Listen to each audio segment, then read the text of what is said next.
Yeah, the first card you have for your past is the Ace of Cups. So yeah, I'm just looking at this card, and what's standing out to me is communion, because I'm looking at this dove holding this wafer, and it's entering into this golden cup or this chalice, which is what people have in a kind of religious ceremony like that, and or a traditional kind of ritual or whatever this is.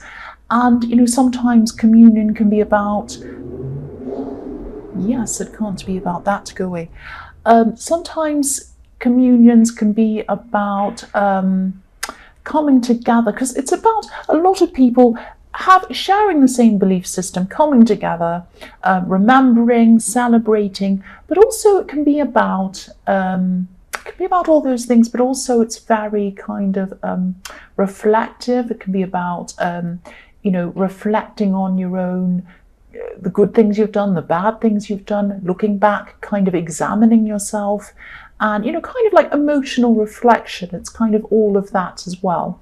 So I'm seeing you actually, but I'm not seeing you doing that. I mean, you might have been doing that, you might have been at church and all of that, but what I'm seeing is that you're having communion with a whole lot, not traditionally, but having like a group of people that you're together with, sharing something, maybe sharing a meal or sharing, a dinner or something like that, having a conversation, eating with a group of people. Now, these people were people who you had, they might have been your family, but you had a very, very close connection with them, because also when you think about the traditional kind of communion that you have in church, people say that the other church members are the brothers and sisters. So that made me think as well that this might be your family.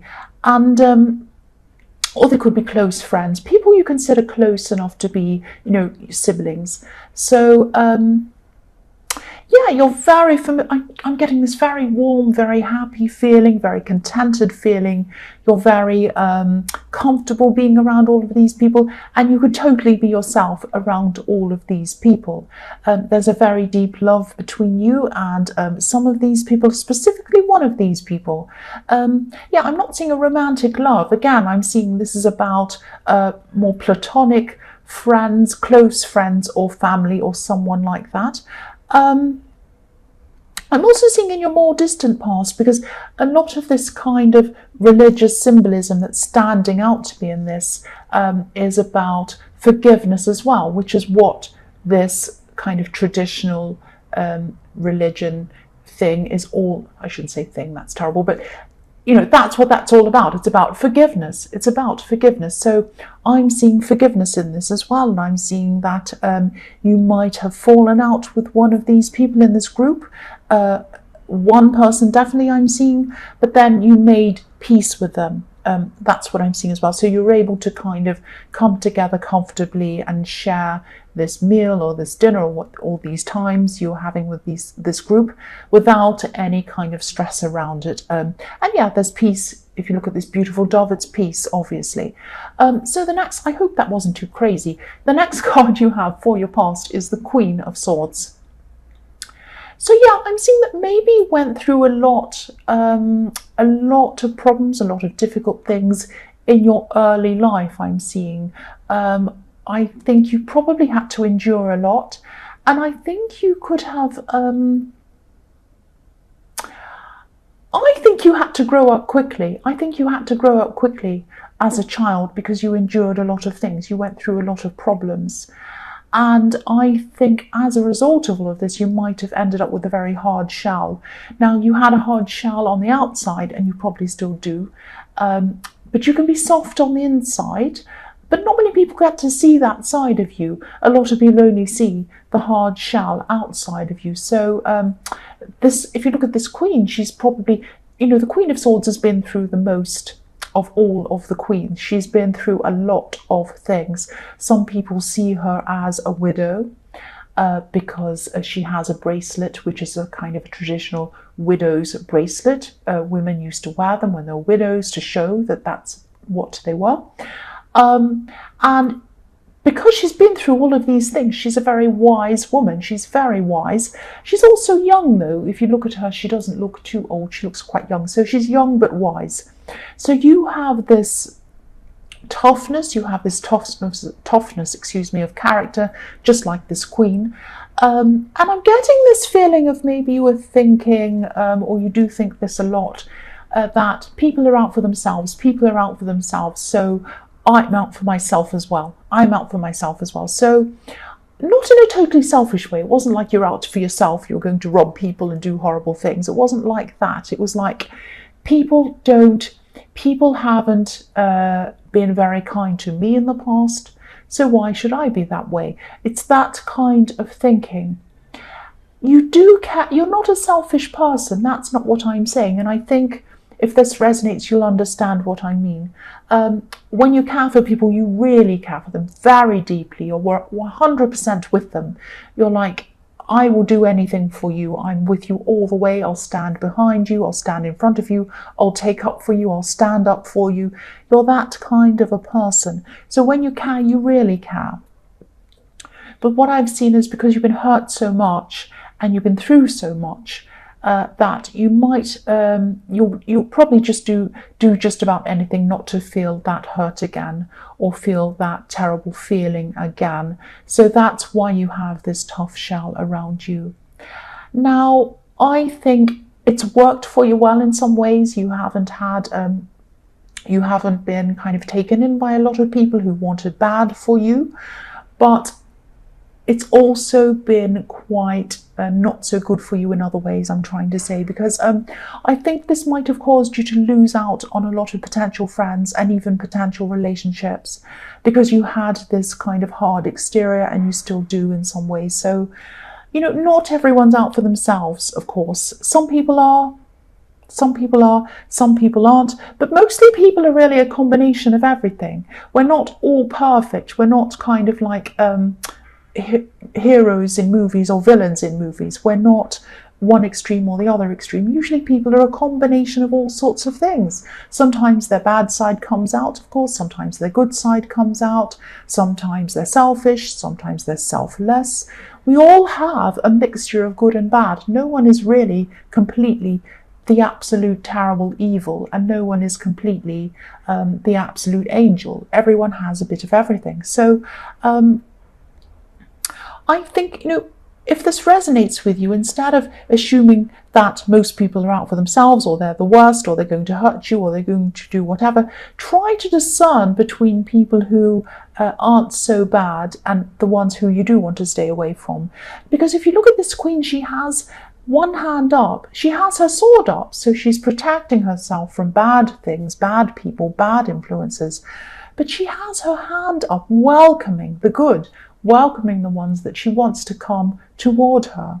So not everyone's bad. You need to open yourself up a bit more. I'm actually seeing incidents where you might have gotten to know people, you might have had friends, you might have just started to get to know them, and then they might have just said one small thing. They might have looked at you a bit funny, or they might have done a little thing. And then you kind of write them off. You say, I don't want to be around that person anymore, they're bad, and you kind of label them as bad. And they might not have been bad. You know, obviously, if people do very serious things, yes, you're very right. You're right to kind of cut them off, or not speak to them, or not be around those people. But some people aren't bad.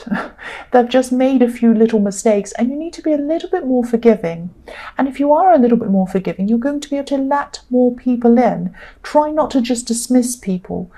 Think about things in a more rounded way, not in such a kind of good, bad, right, wrong kind of a way. I hope that makes sense. So the last card you have for your past is the Queen of Pentacles. So you have the Queen of Pentacles as well. You have two queens. So again, I'm seeing you being around one specific person. I'm seeing this person was in this group. I was seeing the Ace of Cups. And I'm seeing this is someone who really understands you. This is someone who is really close to you. but you hadn't seen them for a long time. You're kind of seeing them again now after a while. That's what I'm getting. So you were spending this time with this person, and you might have been confiding in them, because I think, they're a strong person. They're also a very caring person, and they're a very understanding person. And I think this person understands you a lot better than a lot of other people. Not many people truly understand you. I keep on seeing that. And I keep on seeing that you often feel like you're misunderstood. That's what I'm seeing in the Queen of Swords as well.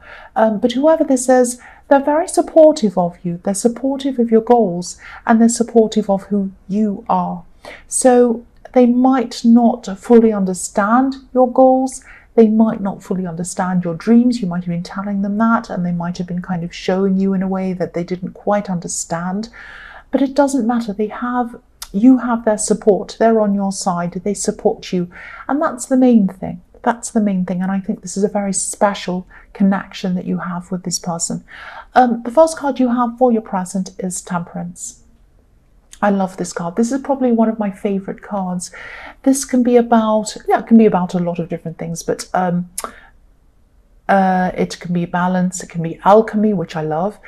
This is alchemy. I love it so much because it's about changing an object or changing a situation that isn't very good into a much better one, which I love doing. So I'm actually seeing a bit of frustration.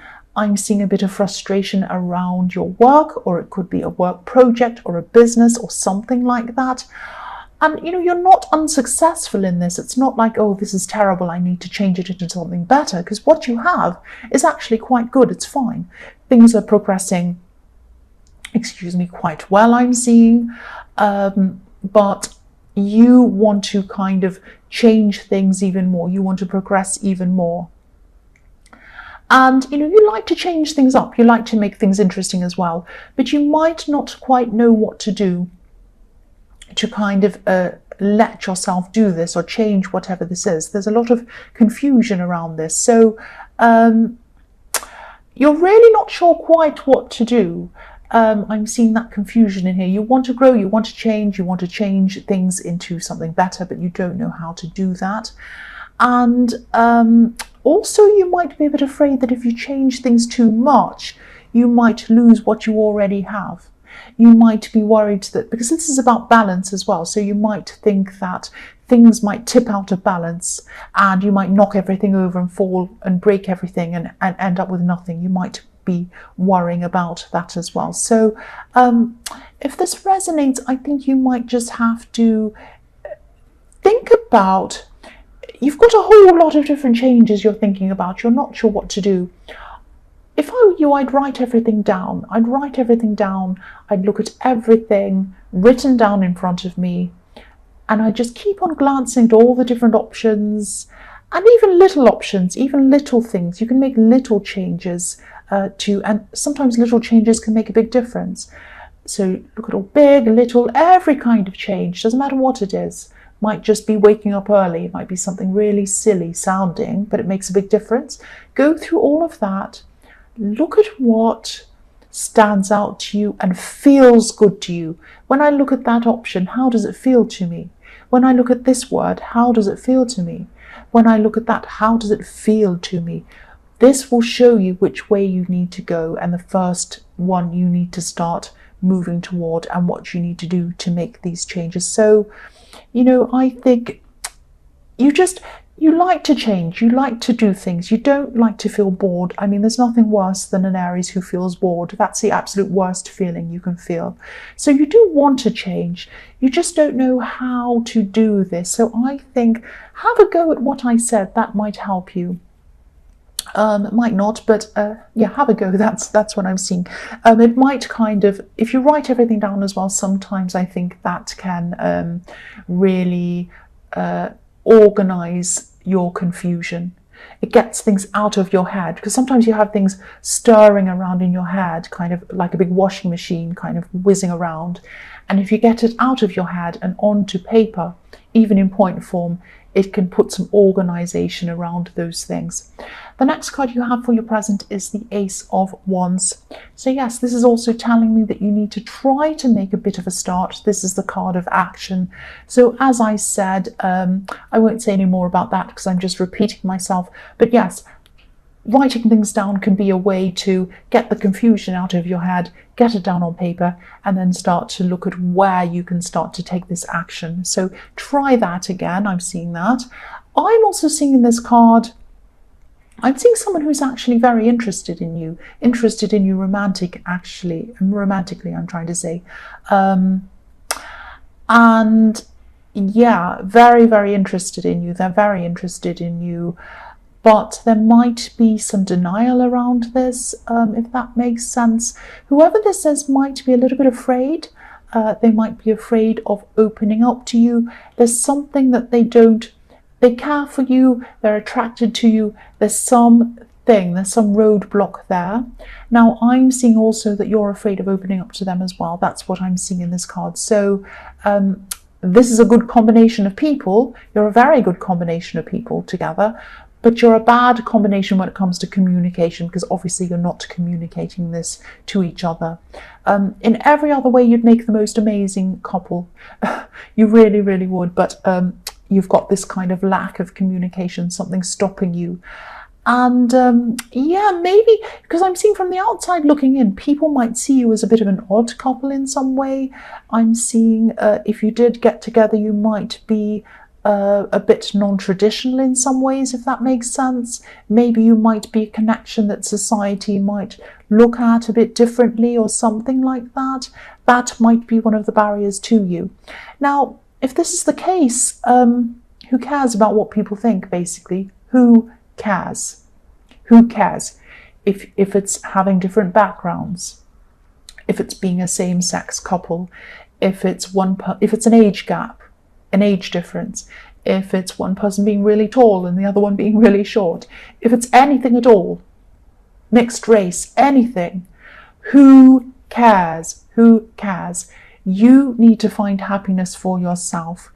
Don't worry about what anyone else thinks. And, I keep on seeing how comfortable you are with each other. I keep on seeing that. So, if this is what the barrier is, please try and lose that. Please try and forget about that. Don't worry about what other people think.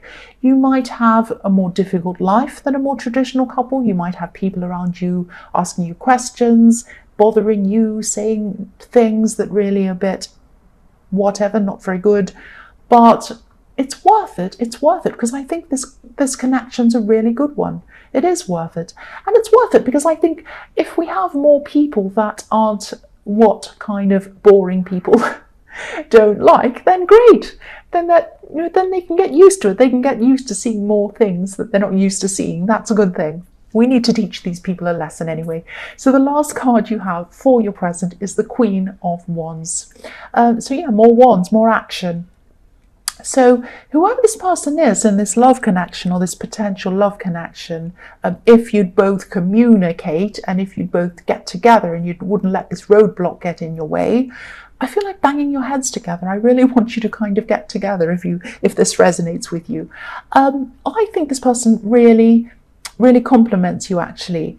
You're more like the Fool usually, although you've had problems trying to make these changes in your business. But usually, at your heart, you are more like the Fool.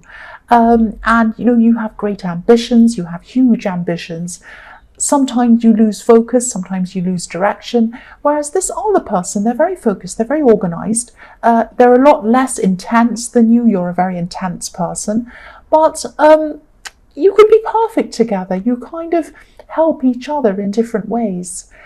You kind of you add to the other person, if that makes sense. That's what I'm trying to say. But there's this strange block between you. There's a strange block between you. That's what I keep on seeing.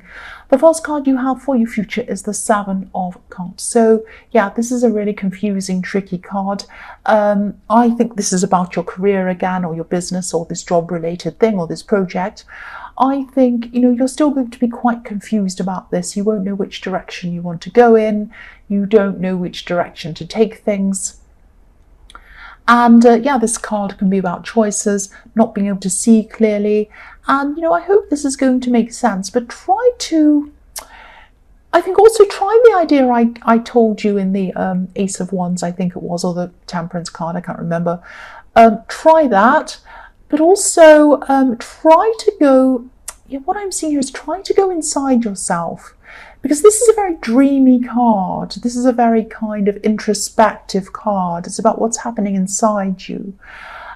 So if you can't work out what to do, try to meditate, maybe if this is something you do, or try to think about not just your career goals, but think about your goals in person, your personal goals. Because to me, I think that any goals you have for your career need to work toward what you want personally, and spiritually and internally, and what is really going to benefit you as a person inside yourself. So think about, if you don't know kind of where to go, think about how you want to feel in your future. What do you want to personally have in your future? Not in terms of things, but how do you want to feel? Do you want to feel protection, like you're protecting yourself financially, that you want to make sure that you have a kind of a safety net? Do you want to feel like you want to help people in your family? Do you want to feel like you want to just have a simple life? Just live in the forest somewhere in a small house and not be bothered by anyone, and just not have lots of big possessions or anything? Or would you like to be a famous person? All of that is fine if that's what you truly want. Would you like recognition? Would you like no recognition? Would you like to be anonymous? You know, think about what's at your core, what you truly want, and how you want to feel about yourself. And maybe think about which choice leads you to that, leads you to how you want to feel internally. And I think that's a really good way to decide what you want to do, because I think career goals really are all about where they want to lead you personally. That's what I think. I hope that makes sense. I hope that really does make sense to you. The other thing I'm seeing is you might be getting a lot of advice from people, asking them what you should do, and people might be giving you a lot of advice. Try to, of course, if you want to listen to advice, you can do that. That's absolutely fine, of course. But I think this is a very personal decision. This is about you as a person. Other people are going to have very different personal goals than you have. So their answers to what you should do are going to be very different to what your answers for yourself should be or could be or are. So I think you really need to ask yourself more than you are asking other people. That's what I'm seeing in that card. Now, I hope that makes sense. The next card you have for your future is the Nine of Swords. Yes. Yeah, this is what I mean about how intense you are. You're a very intense person. You're very stressed about this. I'm not seeing any need for you to be stressed. And I'm not seeing any big deadlines. I know I said in the Ace of Wands that you should really kind of take some sort of action, but there's no deadline on that action. I'm not seeing any great big terrible deadlines. I'm not seeing any great big terrible hurry for you to do this. This process of you kind of getting inside yourself and working out where you want to be, how you want to feel in your future, is going to take as long as it takes. And everyone's going to come to that conclusion at different times. And if this is what they do, and that's what you're going to have to do. So, you know, take your time, don't rush, don't stress too much about this, don't get so intense about this. Even if you make the wrong decision, even if you make the wrong, even if you make the wrong decision, does it matter really? You can always go and make another decision. You can make another one and another one. At your heart, you're the Fool. You're Aries. So please try not to be this kind of introspective, stressy, anxious person. Try to come out of that if you can. Again, meditating might help you to do that. Get back to your core. Get back to the Fool, someone who just does things, takes risks, goes and does whatever. I'm seeing that again, but also take your time and find out ultimately where you truly want to be internally. I hope that makes sense. The last card you have for your future is the Four of Swords. So I'm going to sound like I'm repeating myself again and again. I'm sorry about that. But this is telling me the same thing. Now, I'm seeing a very special thing in this card. Meditating, resting, all of that kind of thing. It's going to help you to find where you need to be personally. It's going to help direct your career goals toward your personal goals, which is what I'm seeing. Now, if you do that, if you align your career goals and all of that kind of thing toward your personal and your spiritual goals, your internal goals, if you do all of that and line it up perfectly, you're going to be blessed. That's what I'm seeing in this card, because I'm looking at this beautiful stained glass window and it shows a priest blessing someone who's in prayer. They're kneeling in front of the priest and the priest is blessing this person. If you do this, if you focus on yourself spiritually, on your feelings, on how you feel and how you want to feel in the future, also what you can do to bless other people in your life, and whether these career goals align toward that as well, you will be blessed yourself. That's what I'm seeing in this card.